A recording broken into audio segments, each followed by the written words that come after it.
This video is all about Unit 1 of Advanced Functions, and it's going to be a rapid review of polynomial functions, power functions, how to draw exponential functions, and behavior, characteristics of polynomial functions, zeros, symmetry, transformations, rates of change, and much more. So let's get into it. This first unit is all about functions, and specifically polynomial functions.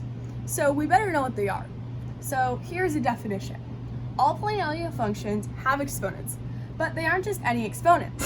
They are whole number exponents that are not negative or fractions.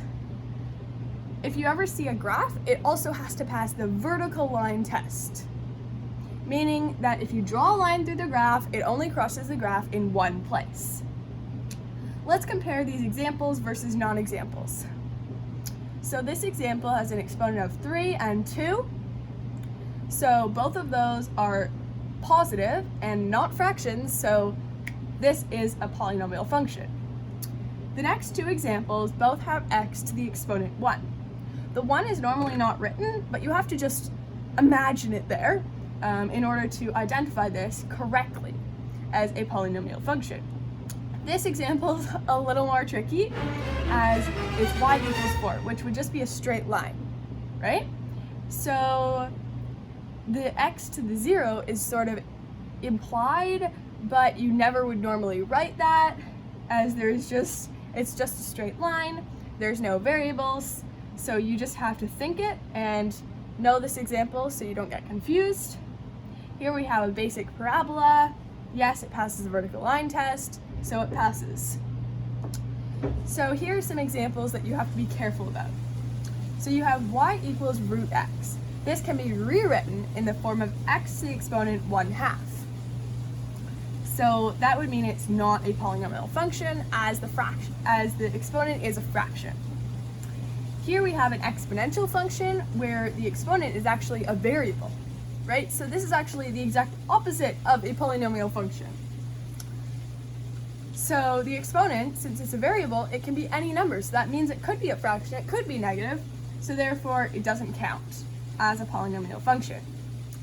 Here we have a fraction type thing, and if we bring the x up to the top, that would mean it would be x to the exponent -1, and that's a negative exponent, therefore it's not an example of a polynomial function.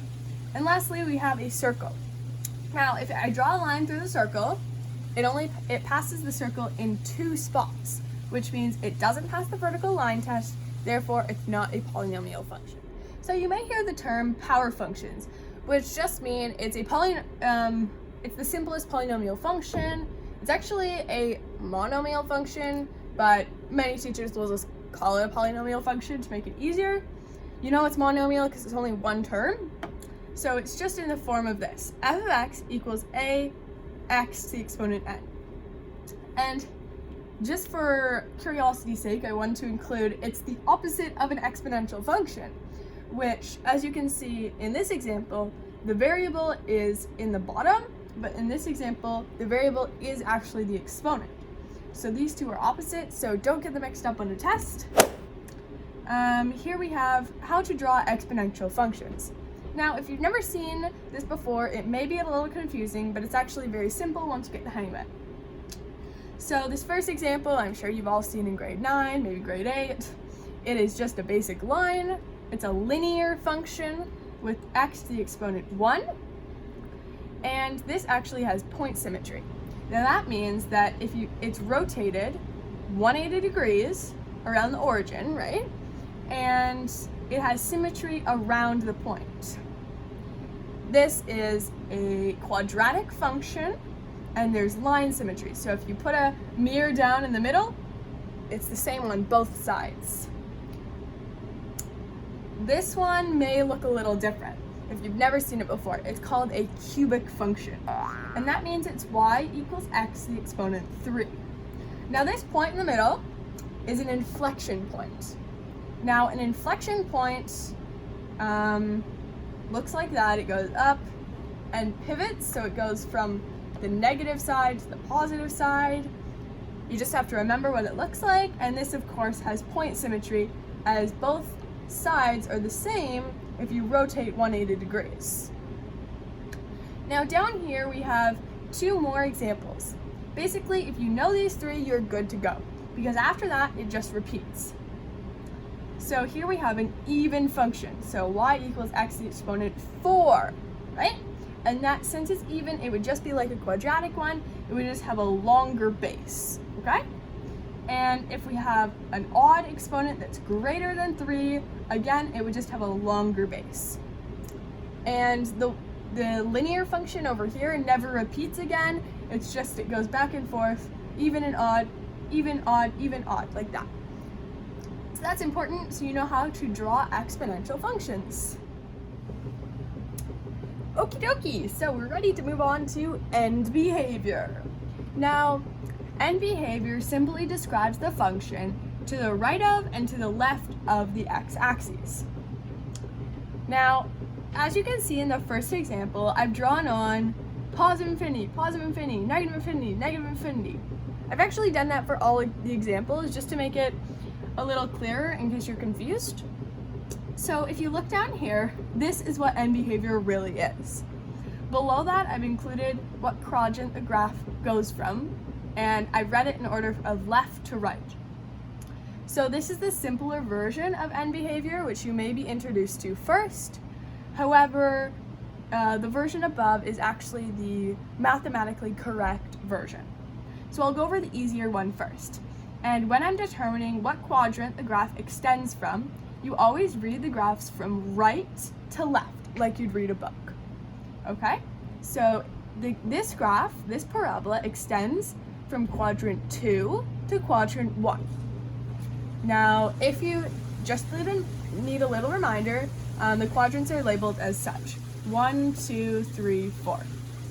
Okay? And this is the dreaded end behavior. So as x approaches negative infinity, that direction, f of x, or y, approaches positive infinity. So as you go this way along the x-axis, the y values increased. So they approach positive infinity. And as f of x approaches positive infinity, f of x also approaches positive infinity. Okay? So let's look at this next example, which is also a quadratic function.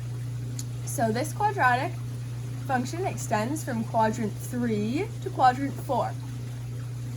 And as f of x approaches negative infinity, f of x approaches negative infinity as well. And as f of x approaches positive infinity, f of x approaches negative infinity. So when you're trying to figure out end behavior, I would recommend just tracing your finger along. Where does it go? Well, you just follow it along.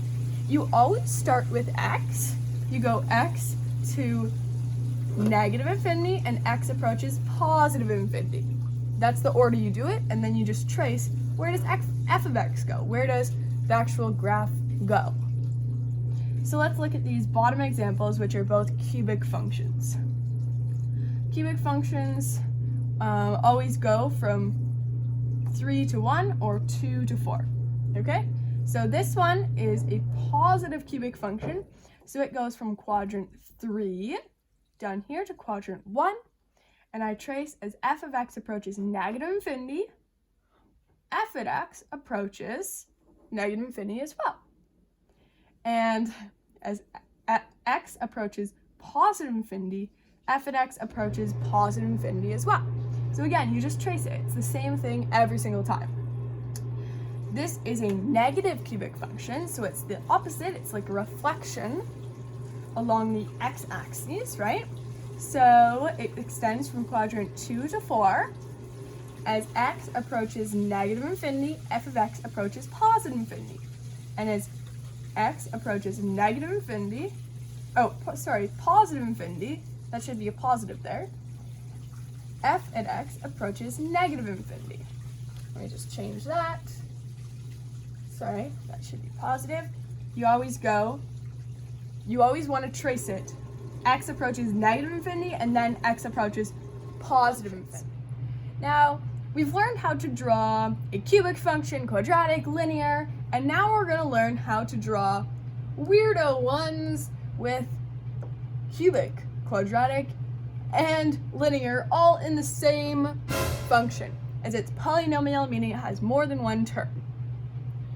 So before we get into that good stuff, we have to review the basics. So this term here, the 2, is called the leading coefficient, and the 1 at the end is called the constant, as there is no variable attached to it. Now, this is how a sample polynomial function may look. As you can see, there are many high points, low points, and high points. These are all called critical points of the graph. You need to know these critical points in order to graph it, obviously. So here we have, this is what you call a local maximum, local minimum, as they are the maximum or minimum, but they're not the absolute maximum. This is called the absolute maximum or the global maximum, as it's actually the highest point of the graph, but this is also a maximum for this section of the graph. All of those are critical points. Now, let's talk about the other parts of the graph when n is the greatest exponent. So up here in this example, the 3 up there, see? That's where I'm talking about. This would be n. This is the variable n.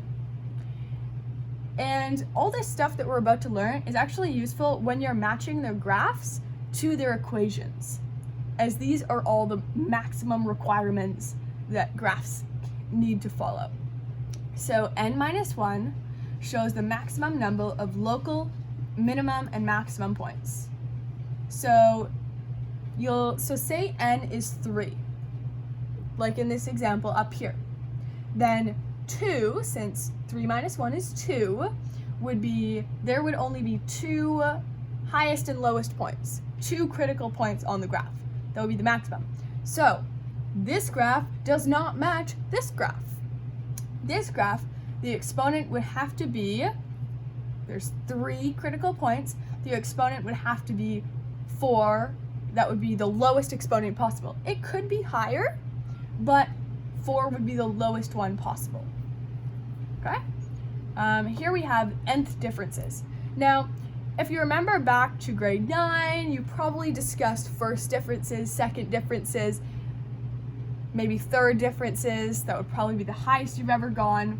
Well, nth differences just means, say in this example, that would be the third differences are constant and have the same sign as the leading coefficient. Now, these nth differences are also called finite differences. So if you see in this example, this is a practice example to help you better understand this. So this is a problem where you would have just been given the x and y coordinate or points and been asked to find, find the degree of the function, the sign of the coefficient, and the value of the coefficient. Those are the questions that we're going to solve. So always remember, when you're doing the differences, you go bottom minus top, bottom minus top, bottom minus top, like that. And you go all the way till they are constant. So as you can see, the third differences are constant, and here it says the nth differences are constant. So that means the degree of the function is 3. And the sign of the coefficient, well, the nth differences have the same sign as the leading coefficient. So we know the sign of the coefficient is positive, since 6 is positive. Now, here we have an factorial. Factorial means 3 times 2 times 1, or it could be 5 times 4 times 3 times 2 times 1. That's factorial, right? So you probably have a button on your calculator that looks like an exclamation mark. That's just what it means. So here we're trying to find the value of the coefficient.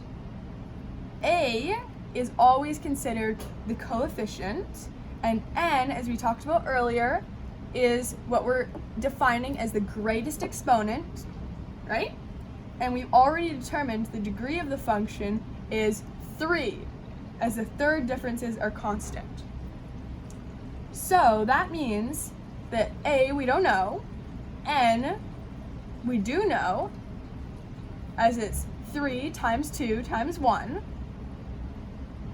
And we know that all of this equals the finite differences. And the finite difference, or the nth difference of this problem is 6. So that's why I've done 6 equals A times 3 times 2 times 1, and that means A equals 1. So that means that the coefficient is 1. So it would be 1x to the exponent 3. That would be the first term of your polynomial function, right? And obviously the sign of the coefficient could be determined when you actually solve for the value of the coefficient, but if you only need to find the sign, then it's cool to know that you don't have to do all the work, you can just figure it out the shortcut way.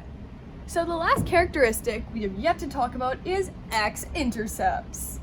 So when you have an even function, you can have 0 to n x-intercepts. Now remember how we said that n is the degree, that's our variable we're using, right?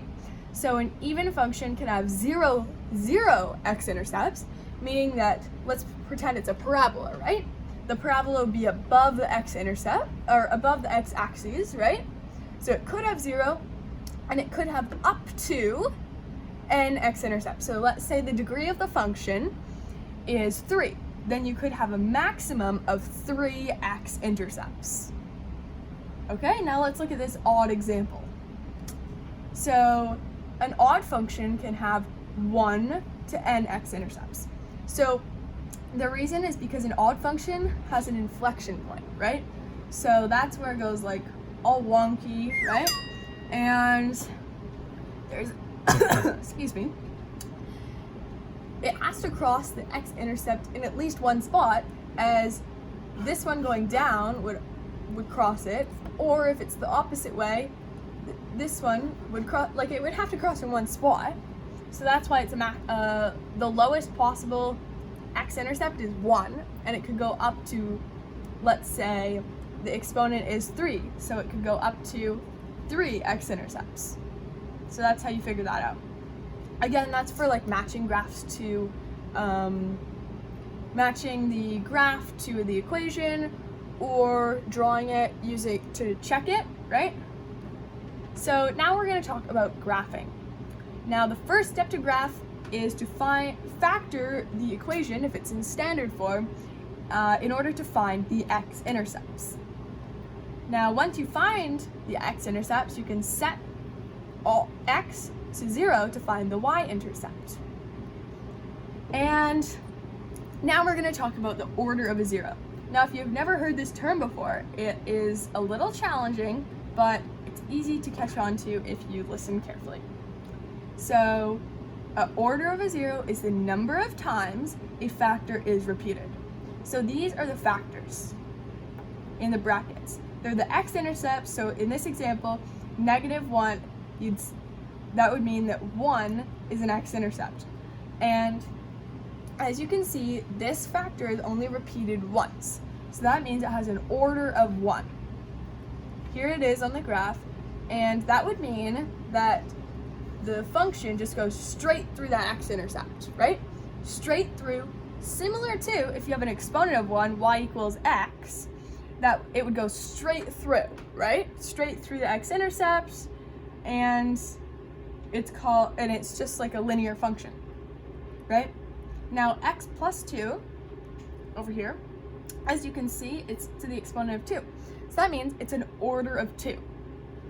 And similar to a quadratic, what happens is the function bounces off the x-intercept. It hits it and bounces off, okay? And the last factor is 3. And since it's to the degree of 3, that means it's called an order of 3, and similar to a cubic function, the x-intercept becomes an inflection point. So once you get the hang of it, it's really easy to catch on to, but at the beginning it looks a little weird. Those are the main points of the graph, so those are the main things you need to focus on.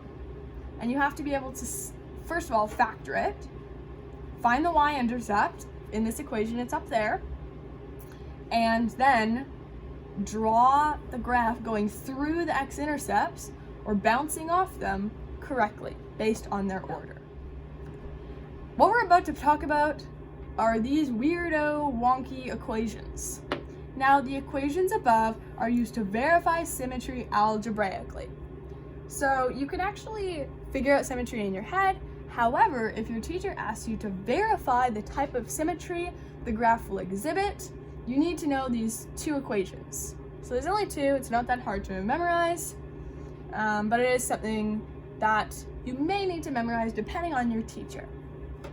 So when the graph has only even exponents, only even 2, 4, 6, 8, it will exhibit line symmetry. Okay? And when a graph has only odd exponents, it will exhibit point symmetry. Point symmetry is when you rotate 180 degrees, it's the same thing on both sides. Line symmetry, of course, you can put your pencil through the graph and it's the same on both sides, right? When a graph has, equation has both even and odd exponents, it has neither type of symmetry. Okay? Now, let's try an example of applying one of these equations. So here we have f at x equals, and it's all even exponents. Now, there's no need to verify this unless your teacher asks you to, as right now I would just know off the top of my head, oh, line symmetry, and all the exponents, 2, 4, 6, are all even, right? But to prove it, I'm going to do f negative x, f at negative x. Now, for the 6, x to the exponent 6, it used to be a negative, so now it just becomes positive. For plus 5, now it's not just minus 5. The reason for this is because it is negative x to the exponent 4. Now, when you have negative something, but it's an even exponent, it simply stays positive, right? So that one you have to be careful about, and then it would just be minus 2x squared. I don't know where I got the 2 from, but you get the idea, right? So f at negative x equals this, and that would mean that f at negative x equals f at x. Therefore, there is line symmetry. Okay, let me fix this. This should be a 4, and this should be a x to the exponent 2. So we finally made it to our last page of notes. Last topic is transformations, and then pre-calc stuff. So for transformations, we have the general formula, the mapping rule, all stuff you should already know, but there are a couple of things that are important to note. The vertex of an even function, so let's pretend it's a quadratic, the vertex of the quadratic would be DC. Make sure you don't get confused because it's negative. Take it out, it should becomes positive, right? And there's line symmetry at x equals d. Whoops. So if you think about it as a parabola, then the line symmetry would be right along that line, along line d, where, because x is d, right? For an odd function, so a cubic function, for example, it would be rotational symmetry around DC. So if you have a cubic function, the inflection point would be DC. Lastly, we have to talk about rates of change, secants, and tangents. All of this sort of stuff is pre-calc stuff, and it's just important to know for your future. So average rate of change is change in y over change in x. Now, this is an example of a secant. You have a parabola, and your secant crosses the parabola in 2 points. A tangent only crosses the graph in 1 point, right? So in this course, you don't really talk about tangents. However, it's important to know what one is. But if you do a smaller and smaller and smaller secant, what I mean by this is say you have see how you have a point there and there? Let's say you have 2 points like right beside each other, as minuscule as possible to 3 decimal places, let's say. That would be a smaller secant that would be more similar to a tangent, therefore it would be a more accurate average rate of change, right? So in this course, you can't actually calculate the slope of a curve, as that's in calculus, but this is sort of the precursor to calculus, right? So an example of a super, super, super small secant that's similar to a tangent, but not exactly a tangent, is velocity at as close to a specific time as possible. So in my class, we used 3 decimal places. That was considered instantaneous rate of change. We called it IROC, instantaneous. However, it was not really instantaneous. It was actually a more accurate average rate of change. Okay, so here are my notes all together. And if you need to, you can take a screenshot, and then you'll have some pretty good notes for Unit 1 of Advanced Functions.